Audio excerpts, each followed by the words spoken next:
करते थे। छोटे भाई का नाम रुद्र और बड़े भाई का नाम था शिवा। छोटा भाई थोड़ा कम दिमाग वाला था। वो जल्दी ही किसी की भी बातों में आ जाया करता था, लेकिन शिवा बड़ा होशियार और चतुर था। उनके माता पिता उनके बचपन में ही मर गए थे, इसीलिए वह दोनों अकेले रहा करते थे। उनके जंगल का राजा था एक बाघ, जो कि बाहर से तो बड़ा अच्छा बनता था, लेकिन अंदर से बड़ा जंगली, जालिम और खुदगर्ज था। एक बार उसी जंगल में रहने वाली एक शेरनी अपने नन्हे से बच्चे को जन्म देती है, तो उसको देखने के लिए रुद्र और शिवा दोनों जाते हैं। उसको देखकर शिवा कहता है, अरे वाह शेरनी, तुम्हारा बेटा तो बड़ा ही सुंदर है। ये तो बिल्कुल मेरे पिता पर जाएगा और उसी तरह जंगल का ख्याल रखेगा। शिवा की बातें सुनकर रुद्र गुस्से से बोलता है, क्यों शिवा, क्या इसे भी गद्दार बनना है तुम्हारे पिता की तरह? अगर यहाँ तुम्हें यही बातें करनी थी तो तुम मुझे यहाँ क्यों लाए? इतना बोलकर रुद्र गुस्से से वहाँ से चला जाता है। तभी वहीं पर एक गाय पहुँचती है। ये रुद्र अपने पिता को गद्दार समझता है, लेकिन मुझे ऐसा नहीं लगता कि तुम्हारे पिता गद्दार थे, क्योंकि मैं उनके बचपन की दोस्त थी। बेटा, तुम्हारे पिता इस जंगल के राजा हुआ करते थे। वो तुम दोनों के साथ बड़ी खुशी से रहते थे।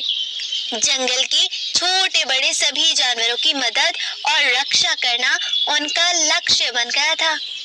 वो पूरे आसपास के जंगल के सबसे बड़े पद के राजा थे। सभी जंगलों पर उनका राज हुआ करता था। बहुत से मांसाहारी जानवर कमजोर मासूम जानवरों का शिकार करते थे, लेकिन तुम्हारे पिता सिम्बा को ये बिल्कुल पसंद नहीं था।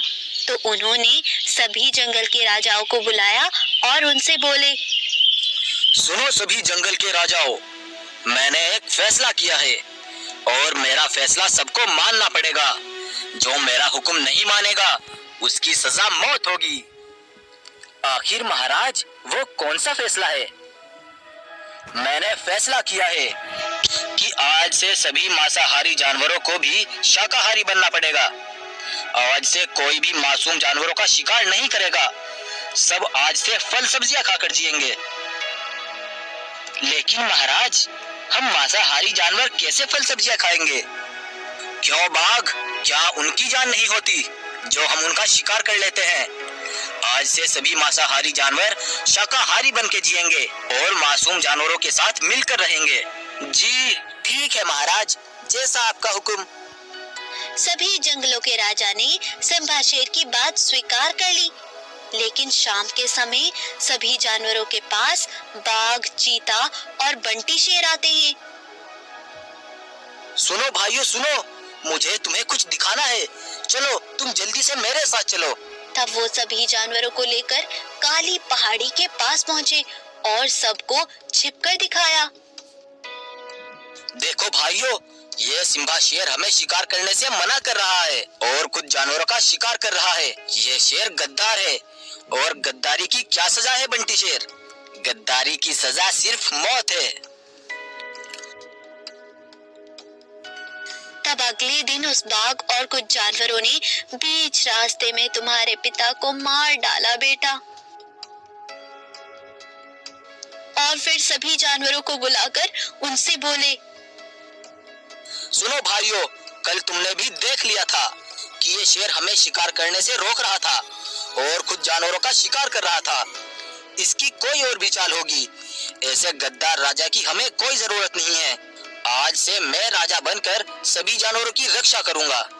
कुछ जानवरों को तो शेर की गद्दारी और जानवरों का शिकार करने की वजह से तो शेर का मर जाना ही सही लगा, लेकिन बहुत से जानवरों को शेर की मौत का बड़ा अफसोस और दुख भी हुआ। लेकिन बेटा, मुझे तो शेर गद्दार नहीं लगते थे, लेकिन सच्चाई क्या थी किसी को नहीं पता। क्या हुआ था आखिर उस समय? तब शिवा वहां से अपनी गुफा में आ जाता है कि तभी वहां पर एक चील आती है और रुद्र शिवा को कुछ इशारा सा करती है, लेकिन उन्हें कुछ समझ ही नहीं आ रहा था। अरे भाई रुद्र, ये तो बोल नहीं सकती, ये बेचारी बेजुबान है। चील, चील, क्या तुम हमें कुछ कहना चाहती हो?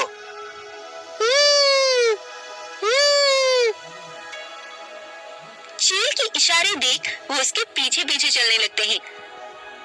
तब वो चील उन्हें खुफिया जगह पर ले जाती है। वहाँ पर उन्हें एक गुफा दिखाई देती है। अरे, इस गुफा पर पत्थर क्यों लगा हुआ है? चलो इसे हटाकर देखते हैं।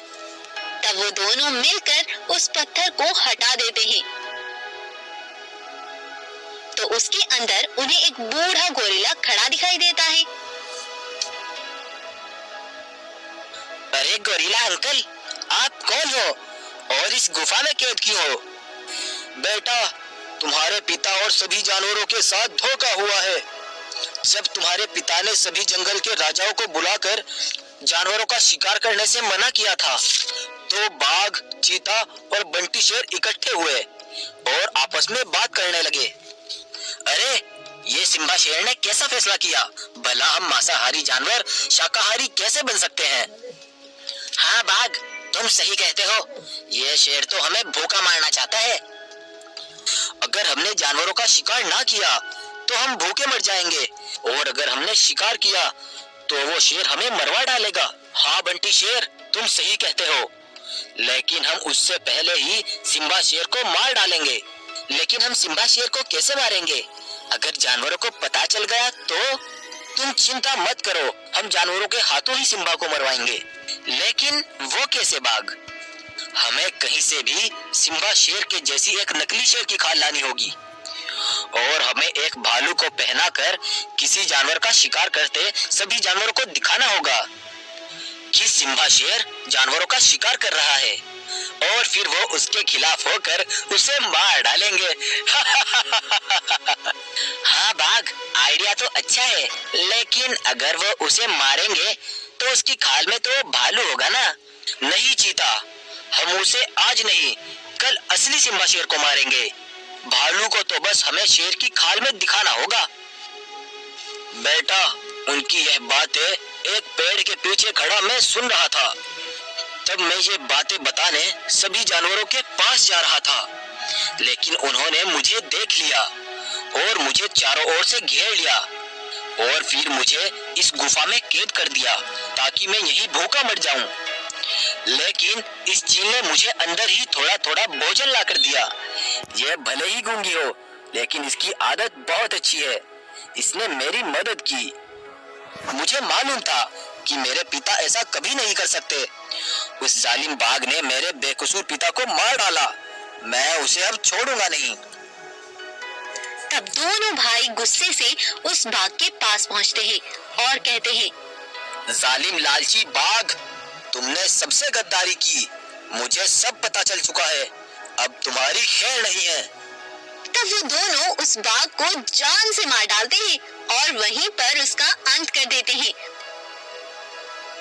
और फिर गोरिल्ला सभी जानवरों को पूरी हकीकत बता देता है। उसके बाद से दोनों भाई अपने पिता की राजगद्दी संभालते हैं और सभी जानवरों के साथ हंसी खुशी जिंदगी बिताने लगते हैं।